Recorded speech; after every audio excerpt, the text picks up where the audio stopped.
ربي. صورت مریم میں ہم دیکھتے ہیں حضرت زکریا علیہ السلام کی رقت آمیز دعا، ہارٹ ٹچنگ دعا آف زکریا علیہ السلام۔ اس میں ایک آیت بھی ہے شروع میں ہی، جبکہ زکریا علیہ السلام نے اپنے رب سے چپکے چپکے دعا کی تھی۔ زکریا علیہ علیہ السلام سلیمان بن داؤد کی نسل میں سے ہیں، اور جو ہے پیشے کے اعتبار سے وہ نجار تھے۔ عربک میں نجار کہتے ہیں بڑھئی، اس کا مطلب ہوتا ہے بڑھئی، یعنی کارپینٹر، لکڑی کا کام کرتے تھے زکریا علیہ السلام۔ تو اس سے پتہ چلتا ہے کہ انبیاء اپنے فرائض منصبی کے ساتھ ساتھ اپنے کسب معاش کے لیے بھی کام کاج کرتے تھے، اپنے روزی روزگار کے لیے بھی۔ تو اللہ تعالیٰ فرماتے اذ نادا ربہ، جب اس نے پکارا اپنے رب کو۔ تو نادا ندا سے ہے، ندا کہتے ہیں آواز کو، یہاں مراد ہے دعا کرنا۔ جب اس نے اپنے رب کو پکارا، ندان خفیہ، پکارنا چپکے چپکے پوشیدہ طور پر، تو دعا بلند آواز سے بھی کی جاتی ہے، دل میں بھی، اور آہستہ آواز سے بھی۔ ان دونوں میں چپکے چپکے پکارنا، دل میں پکارنا زیادہ پسندیدہ ہے۔ اسی بات کو اللہ سبحانہ تعالیٰ نے سورۃ الاعراف 55 میں فرمایا، ادو ربکم تضرعا و خفیہ، پکارو اپنے رب کو زاری کے ساتھ اور چپکے چپکے، کیونکہ چپکے چپکے کی دعا میں اخلاص زیادہ ہوتا ہے۔ تو انشاءاللہ ہم شروع کرتے ہیں اور دیکھتے ہیں کہ کیا دعا تھی زکریا علیہ السلام کی۔ سورۃ مریم، ہماری پچھلی سورۃ سورۃ القاف اختتام کو پہنچی تھی، تو اب ہم شروع کرتے ہیں سورۃ المریم۔ نحمدہ و نصلی علی رسولہ الکریم، اما بعد فاعوذ باللہ من الشیطان الرجیم، بسم اللہ الرحمن الرحیم۔ ربی اشرح لی صدری ویسر لی امری واحلل عقدۃ من لسانی یفقہوا قولی۔ ربی زدنا علما، ربی زدنا علما، اللہم فقہنا فی الدین، اللہم انفعنا بما علمتنا وعلمنا ما ینفعنا وزدنا علما، آمین یا رب العالمین۔ تو ہم شروع کرتے ہیں انشاءاللہ سورۃ المریم۔ اس صورت کا نام آیت وَاذْكُرْ فِي الْكِتَابِ مریم سے ماخوذ ہے۔ مراد یہ ہے کہ وہ سورہ جس میں حضرت مریم کا ذکر آیا ہے، اور اس کا زمانہ نزول ہجرت حبشے سے پہلے کا ہے۔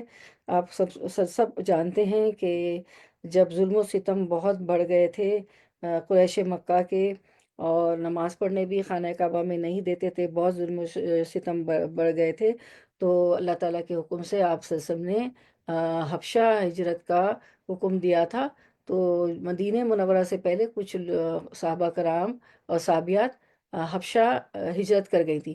تو اس کا زمانہ نزول سورۃ المریم کا ہجرت حبشہ سے پہلے کا ہے، اور معتبر روایت سے معلوم ہوتا ہے کہ مہاجرین اسلام جب نجاشی کے دربار میں بلائے گئے تھے، کہ تو یہ حبشہ کا بادشاہ آپ کو پتہ ہے نجاشی تھا، تو نجاشی کے دربار میں صحابہ کرام بلائے گئے تھے۔ اس وقت حضرت جعفر رضی اللہ عنہ نے یہی سورت مریم تلاوت کی تھی، ٹھیک ہے، اور اس پہ رقت طاری ہو گئی تھی، اور جو ہے وہ ایمان لے آیا تھا نجاشی۔ تو ہم شروع کرتے ہیں انشاءاللہ سورۃ المریم۔ بسم اللہ الرحمن الرحیم۔ پہلی آیت حروف مقطعات ہیں، کاف ہا یا عین صاد، ذکر رحمت ربک عبدہ زکریا اذ نادى ربه اذ نادى ربه نداء خفیا۔ تو پہلی جو آیت ہے وہ حروف مقطعات ہے، اور اس کے متعلق آپ کو پتہ ہے کہ الف لام میم شروع بھی ہوتی ہے سورۃ البقرہ حروف مقطعات سے، اور آپ صلی اللہ علیہ وسلم کی ہمیں حدیث مبارک ملتی ہے، انٹرپریٹیشن آف دا میننگ، کہ میں الف لام میم جو ہے ایک لفظ نہیں ہے، بلکہ آپ سب نے فرمایا کہ الف ایک لفظ، لام ایک لفظ، اور میم ایک لفظ، تو ہر ایک پہ 10 نیکیوں کا ثواب ملتا ہے۔ الف پہ 10، لام پہ 10، میم پہ 10، تو 30 نیکیاں۔ آفا یعنی سواد 1 2 3 4 5 ہے تو 50 نیکیوں کا ثواب۔ تو قرآن کے ایک الفابیٹ پہ، وہ لفظ پہ نہیں، الفابیٹ پہ، حروف تہجی پر